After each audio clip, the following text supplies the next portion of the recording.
ഞാൻ doctor Tenny. ടോൺസിലൈറ്റിസിനെ പറ്റിയാണ് ഇന്ന് ഈ വീഡിയോയിലൂടെ പറയുന്നത്. അതിൻ്റെ ഹോം റെമഡീസ് ആണ് ഉൾപ്പെടുത്തിയിരിക്കുന്നത്. ടോൺസിൽസ് എന്ന് പറഞ്ഞാൽ നമ്മുടെ ത്രോട്ടിൻ്റെ രണ്ട് ഭാഗത്തായിട്ട് കാണുന്ന ഒരു തരം ലിംഫ് ടിഷ്യൂസ് ആണ്. അതായത് നമ്മൾ വായി തുറന്ന് കണ്ണിൻ്റെ ഫ്രണ്ടിൽ വായി തുറന്ന് നോക്കുമ്പോൾ ത്രോട്ടിൻ്റെ രണ്ട് ഭാഗത്തായിട്ട് ചെറിയ മാംസം പോലെ ബൾജ് ചെയ്ത് നിൽക്കുന്നതാണ് ഈ ടോൺസിൽസ് എന്ന് പറയുന്നത്. അപ്പോൾ ടോൺസിൽസ് നമ്മുടെ രോഗപ്രതിരോധത്തിന് വലിയൊരു പങ്ക് വഹിക്കുന്നുണ്ട്. എന്ന് വെച്ചാൽ നമ്മുടെ വായു വഴിയൊക്കെ കയറുന്ന രോഗാണുക്കളെ ഈ ടോൺസിൽസ് ആൻറ്റിബോഡീസിനെ പ്രൊഡ്യൂസ് ചെയ്ത് നശിപ്പിച്ച് കളയുന്നു. പക്ഷെ ചില സാഹചര്യത്തിൽ അങ്ങനെ ഈ രോഗാണുക്കളെ ഒന്നും നശിപ്പിച്ച് കളയാൻ പറ്റാത്തത് മൂലം ടോൺസിൽസ് ഇൻഫെക്റ്റഡ് ആവും. അപ്പോൾ അങ്ങനെ ടോൺസിലൈറ്റിസ് ഉണ്ടാവും. അത് വൈറസ് മൂലമാകാം, ബാക്ടീരിയ മൂലമാകാം. ടോൺസിലൈറ്റിസിൻ്റെ ലക്ഷണം നമുക്ക് ഭക്ഷണം ചവച്ചിറക്കാൻ പറ്റാത്ത അവസ്ഥ, വെള്ളം കുടിക്കാൻ പറ്റത്തില്ല, ഉമിനീര് പോലും ഇറക്കാൻ പറ്റാത്തൊരു അവസ്ഥയായിരിക്കും. അത്രയും വേദനയായിരിക്കും. പിന്നെ നല്ല പനി ഉണ്ടാകുക, ദേഹത്ത് വേദന, ക്ഷീണം, ഇതൊക്കെ ടോൺസിലൈറ്റിസിൻ്റെ ലക്ഷണം തന്നെയാണ്. നമുക്ക് തന്നെ ഈ മിററിൻ്റെ ഫ്രണ്ടിൽ നന്നായിട്ട് വായ തുറന്ന് നോക്കുമ്പോൾ കാണാൻ പറ്റും ടോൺസിൽസ് കുറച്ചുകൂടെ ഒന്നാമത് ചെറുതായിട്ട് ബൾജ് ചെയ്തിരിക്കുകയാണ്. അപ്പം നല്ലതായിട്ട് ചുമന്ന് കുറച്ചുകൂടെ സ്വെള്ളനായിട്ട്, എന്ന് വെച്ചാൽ കുറച്ചുകൂടെ ബൾജ് ചെയ്ത് വീർത്തിരിക്കുന്ന ഒരവസ്ഥ വരും. ചിലർക്ക് അത് പൂപ്പൽ പിടിച്ചുള്ള ഒരു വൈറ്റ് പാച്ചസ് പോലെയും കാണാറുണ്ട്. അപ്പം നമുക്ക് ടോൺസിലൈറ്റിസിൻ്റെ ഹോം റെമഡീസ് എന്തൊക്കെയാണെന്ന് നോക്കാം.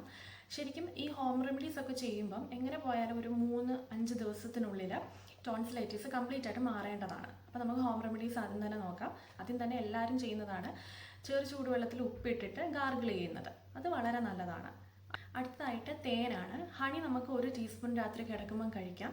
ഹണി എന്ന് പറയുന്നത് നല്ലൊരു ആൻറ്റി ബാക്ടീരിയൽ പ്രോപ്പർട്ടി ഉള്ള ഒരു ഡ്രഗാണ്. അതുപോലെ തന്നെ നല്ലൊരു വൂണ്ട് ഹീലറാണ്. നമുക്കറിയാം, നമ്മൾ നേരത്തെ പറഞ്ഞ പോലെ നല്ല ചുമന്ന് പഴുത്തിരിക്കുകയായിരിക്കും ടോൺസിൽസ്. അപ്പോൾ ഈ ഹണി കഴിക്കുമ്പം ആ ഒരു ഇൻഫ്ലമേഷനൊക്കെ കുറയ്ക്കാൻ ഇത് സഹായിക്കും. ഒന്നെങ്കിൽ നമുക്ക് ചൂടോടെ കട്ടൻ ചായ കഴിക്കുമ്പോൾ അതിനകത്ത് 1 ടീസ്പൂൺ തേൻ ചാലിച്ച് കുടിക്കാം. അല്ലെങ്കിൽ നേരത്തെ പറഞ്ഞ 1 ടീസ്പൂൺ കിടക്കുമ്പം കുടിക്കാം. അര ഗ്ലാസ് നാരങ്ങ വെള്ളത്തിനകത്ത് 1 ടീസ്പൂൺ തേൻ ചാലിച്ച് നമുക്ക് കുടിക്കാവുന്നതാണ്.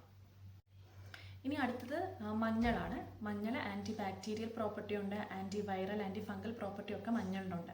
നമുക്കൊന്നിൽ ഗാർഗിൾ ചെയ്യുന്ന കൂട്ടത്തിൽ മഞ്ഞളൂടിട്ട് ഗാർഗിൾ ചെയ്യാം. അല്ലെങ്കിൽ പാല് തിളപ്പിക്കുമ്പോൾ അതിനകത്ത് മഞ്ഞളിട്ട് ആ പാല് നമുക്ക് കുടിക്കാവുന്നതുമാണ്. പിന്നെ തേൻ ചേർക്കാതെ നമുക്ക് നാരങ്ങ വെള്ളം, വേറെ ശകല ഉപ്പിട്ടിട്ട് നമുക്ക് നാരങ്ങ വെള്ളം കുടിക്കാവുന്നതാണ്. അങ്ങനെ നാരങ്ങ വെള്ളം എന്ന് പറയുന്നത്, നാരങ്ങ എന്ന് പറഞ്ഞാൽ വൈറ്റമിൻ സി അടങ്ങിയിട്ടുണ്ട്, നല്ലൊരു ആൻറ്റി ഓക്സിഡൻ്റ് ആണ്, ഇമ്മ്യൂൺ സിസ്റ്റത്തെ ബൂസ്റ്റ് ചെയ്യാനും സഹായിക്കും.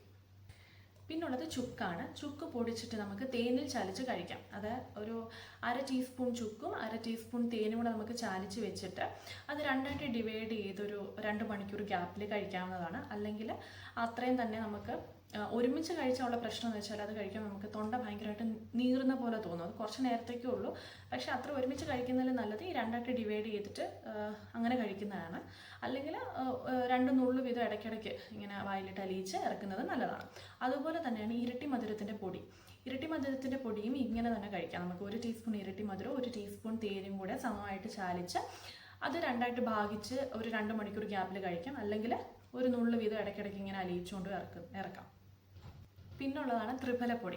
ത്രിഫലപ്പൊടി നമുക്ക് തേനിൽ ചാലിച്ച് 1/2 ടീസ്പൂൺ ത്രിഫലപ്പൊടിയും 1/2 ടീസ്പൂൺ തേനും ചാലിച്ച് കഴിക്കാം. അല്ലെങ്കിൽ ഗാർഗിൾ ചെയ്യുന്ന കൂട്ടത്തിൽ നമ്മൾ വെള്ളം തിളപ്പിക്കുമല്ലോ, വെള്ളം തിളപ്പിച്ച് ഈ ത്രിഫലപ്പൊടി ഇട്ട് ചൂടോടെ ഗാർഗിൾ ചെയ്യാവുന്നത്, അത് വളരെയധികം നല്ലതാണ്. അടുത്തതാണ് തുളസി. തുളസി ഇട്ട വെള്ളം തിളപ്പിച്ച് ചൂടോടെ കുടിക്കാം. അടുത്തത് ഗാർഗിൾ ചെയ്യാൻ നമുക്ക് ഉലുവ വെള്ളം ഉപയോഗിക്കാം. അതായത് ഉലുവ തിളപ്പിച്ചിട്ട് അത് ചൂടോടെ ആ ഉലുവ വെള്ളം ഗാർഗിൾ ചെയ്യുന്നത് നല്ലതാണ്. പിന്നെ ഒരു ജ്യൂസാണ്. അതായത് ക്യാരറ്റ്, ബീട്രൂട്ട്, കുക്കുംബർ, ഇത് 3 എടുക്കുക. പക്ഷേ ക്യാരറ്റിൻ്റെ ഒരു 1/4 ഭാഗം മാത്രമേ ബീട്രൂട്ടും കുക്കുംബറും എടുക്കാവുള്ളൂ.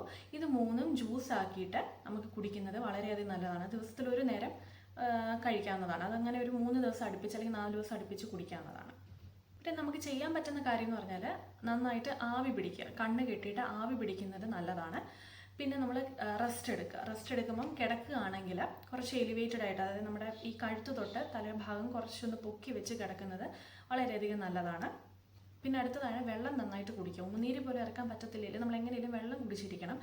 വെള്ളം കുടിച്ചില്ലെങ്കിൽ നമ്മുടെ ശരീരം ഡീഹൈഡ്രേറ്റഡ് ആവും, നമ്മുടെ ത്രോട്ടൊക്കെ ഭയങ്കരമായിട്ട് ഡ്രൈ ആകും. അത് കാരണം ഈ ടോൺസിലൈറ്റിസ് കൂടാനേ സാധ്യതയുള്ളൂ. അപ്പം നന്നായിട്ട് വെള്ളം കുടിച്ച് നമ്മുടെ ശരീരം ഹൈഡ്രേറ്റഡ് ആയിട്ട് വെക്കേണ്ടത് അത്യാവശ്യമാണ്.